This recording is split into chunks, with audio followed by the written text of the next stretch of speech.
everybody, welcome back to the channel. If you are new here, please subscribe. If you're old here and you haven't subscribed, please subscribe. If you're not familiar with our channel, take a look. We have a lot of cool videos and we would love for you to watch them. Alright, so today's video is something that I have been thinking about filming and posting for a long time, but I've been hesitant because I don't want to give off the wrong impression with what I'm going to be talking about in this video. So I feel like I need to clarify what this video is. So as you can judge from the title of this video, which is I regret majoring in philosophy, you're probably like, okay, so she regrets majoring in philosophy. Wild how that works. So yes, let's qualify what I mean by regret and what I mean in this scenario when I say that I regret majoring in philosophy. What I don't mean is that I regret learning the material. I don't mean that I feel like it was a waste of time. I don't mean that it wasn't interesting and engaging. I don't mean that I didn't enjoy it. What I do mean is that I think I could have minored in philosophy or double majored with something else, and that would have benefited me more than just what I did, which is major in philosophy and minor in English.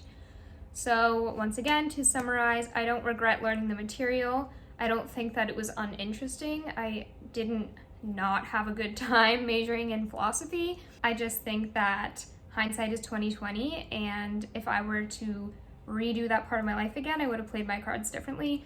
So I just thought I would explain to people who are out there thinking about majoring in philosophy, you know, play the devil's advocate for why you maybe should not, because I do think that it would have been nice for me to have done something differently than what I did. Blech. Okay, so hopefully that made sense.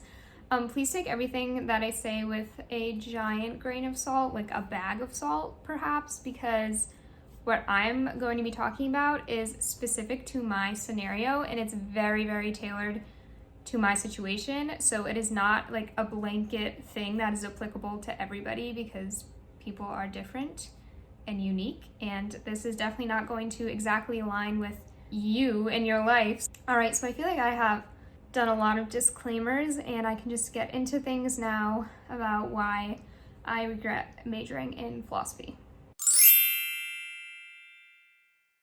All right, so the first reason that I regret majoring in philosophy is because of what I was already good at coming into college.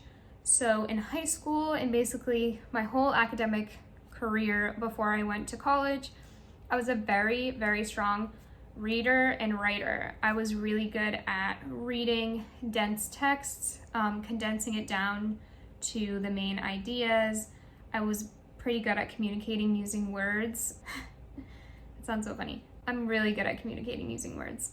And I was also just, I don't know, a very confident writer. Those were definitely my strong suits. I was not good at math. I'm still not good at math. And I was not a huge fan of science. So going into college, I was like, I just want to do what I am naturally gifted at. So I was like, let me do philosophy because I'm already good at reading and I'm already good at writing. At the time, I thought that was a really good idea because I knew I liked reading and writing and I knew I was good at reading and writing.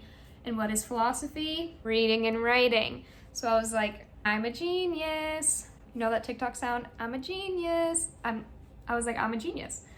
However, I do think that I could have benefited from going outside of my comfort zone. So I feel like a big part of college is trying new things, and that doesn't just have to be like in a life sense, it can also be in an academic sense.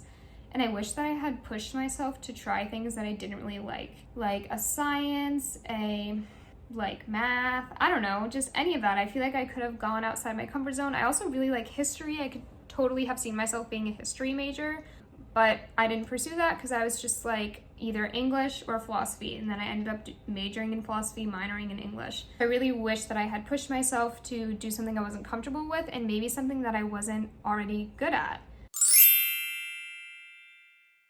Right, so this second reason that I regret majoring in philosophy is like probably sounds a little bit weird. So I kind of feel like philosophy is something you can self-study. You can do it at home. There are a lot of resources online. There's lots of books you can read, etc., etc. I don't necessarily think that a critical part of philosophy is having someone teach it to you. However, I do think a huge part of philosophy is debating and talking about the ideas and pushing back and supporting your side. And therefore, seminars are really helpful because you're talking with other students and you're learning to basically argue your side. That being said, I don't think missing that component is a huge detriment to you as a philosopher. I think that sitting at home in an isolated setting, you could learn a lot about philosophy on your own. You could become a great writer and very knowledgeable about lots of different philosophical figures and ideas throughout history. I think you can do that at home. I think you can self-teach yourself.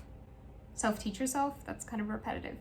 You can teach yourself that at home. And so I'm not 100% sold on the idea that it's necessarily something that you need to be paying a lot of money for. And what I mean by this is like compare philosophy to being a chemistry major or a biology major or I don't know, something else that relies heavily on what you can get out of the college experience. So in those majors, like you need the lab, you need the certain researcher you're working with, you need the beakers and the pipettes and whatever, like to do what you want to do. So it's not like you're going to become a chemist at home or like necessarily a biologist at home because you don't have those materials. But what I'm saying is like the only materials you need to be a philosopher or a philosophy major is like a brain and like a book and a pencil and paper, really. I hope that makes sense. And I'm not trying to say that someone studying philosophy independently will come out the same as someone who goes to an Ivy League school and studies philosophy. Like obviously the person at the Ivy League school or any college really is going to be better off than the person who self-studies at home. But I'm just saying there won't be a huge disparity the way there would be a disparity between like a biologist and a chemist and a whatever who goes to college and one who just tries to do it at home. I hope that makes sense. It makes sense in my brain, but perhaps it's not translating. So number 3 isn't like a huge reason that I regret majoring in philosophy, but I thought I would mention it because it's come up in my life in various ways. Nobody knows what you mean when you say you're a philosophy major. You just get weird looks. Like, I don't know, it's just weird. Like employers are kind of like, okay.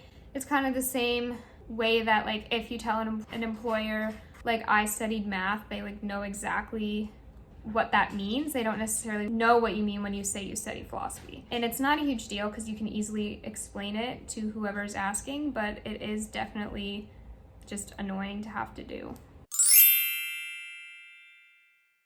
All right, so number 4 is that philosophy is not the most marketable major. So it kind of ties into what I was talking about with employers, just being like, what does that even mean? There is no one career track, like I'm a philosophy major, so I'm going to be whatever. Like when you study math, like you're going to be an accountant, you're going to be a whatever. You study economics, you're going to be an economist. If you study comp sci, you're going to be a software engineer. Like there's lots of other majors where the major to career path is more direct than I think philosophy is. I think philosophy is really great if you want to go into law or be a lawyer. It's also pretty good for if you want to do journalism. Other than that, it's kind of loosey-goosey, which can be an advantage to some people because maybe you hear that and that's awesome to you because, because there's no straight one-to-one like path, then maybe that is advantageous to you and you love the idea of having the freedom to choose what you want to do. But I do think philosophy can be seen as a disadvantage just because it is so loose and because it doesn't directly correlate to a career path. And it's not like when you're on like applying on Indeed or on LinkedIn, an employer will see philosophy major, I gotta talk to them. Like, not really. I mean, that would be great if they did, but I just don't really see philosophy being perceived as very lucrative in the way that like an economics major or like a comp sci major is seen as like, oh, I know exactly what this person can do. This is a very transmittable skill. Like this can really help out my company. Like that's just not the same for philosophy. So yeah, those are all of the reasons that I regret majoring in philosophy. Like I said, I really enjoy the material and I liked learning about it, and I think it's super interesting. I just think I should have taken a different approach and maybe done something else that is more marketable, easier for employers to understand, has a more direct career path, and pushed me to go beyond what I'm already good at. Basically, where this is coming from is right now I'm a teacher, and I feel like I would have benefited obviously from studying education, and I didn't study education, so that is kind of where this is coming from. Anyways, thank you guys so much for watching. Subscribe, like, comment, let us know what you want to see, and I will see you in the next video.